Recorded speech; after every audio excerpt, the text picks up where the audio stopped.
Spooky, scary skeletons. The Necromancer is here. What could be more evil than a sorcerer who raises spirits from their graves and uses them to assault his foes? Actually, no, they're the good guys. Confused? Well, let's fix that. Necromancers have a weird spot in Diablo lore. The main antagonists are demons, who sometimes use the undead for their own nefarious purposes. However, there's an important distinction between the ways necromancers and demons use the undead. Necromancer is just an outsider's term for a group known as the Priests of Rothma, or the Cult of Rothma, depending on who you talk to. I'm just going to keep calling them necromancers, though, that's easier. The Necromancers were founded back during the Sin War, a war between heaven, hell, and the Nephilim, the predecessors to humans. Kalan, the first Necromancer, was trained by the Nephilim Rothma, hence the name of their order, and was sent to the jungles in the east of Sanctuary. This place was not only rife with magical energy, but very isolated, so it was a good place to practice a magic that was quite controversial. The Necromancers do their best to uphold what they call the Great Balance, which is the delicate balance between life and death. Disruption to this balance can be disastrous. They approach their work pragmatically. Death is an inevitability for the living, and they are both two halves of the same coin. That being said, they devote their entire lives to upholding the balance. Surnames are set aside and all emotional ties are cut, the second being easier to give when you train with them alone in an underground city in the middle of a jungle. Postal service doesn't really reach that far. They don't just focus on the power to raise the dead, though. Any magic is allowed to be studied in this underground city so long it does not corrupt the user. All these things set them apart from the traditional mage clans in Sanctuary, who would use their power to rule over various groups of people and were quite susceptible to corruption.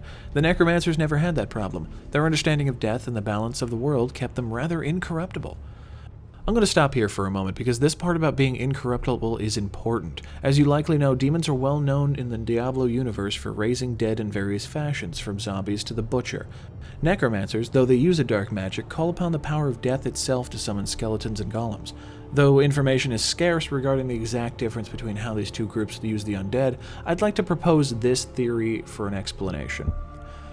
Demons use the souls of the dead that are in despair and anger to fuel their demonic creations. Though the lesser types are clearly classified as undead, when it comes to larger ones such as the Butcher, whose lore states he is stitched together from the parts of other demons, or the Homunculi, who are originally humans who summoned demons and were betrayed and turned into those.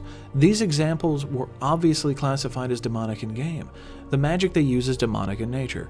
As a contrast, the Necromancers use the power of death itself, and they simply summon creatures made of human flesh and bone, rather than corrupting or distorting the souls that they once housed.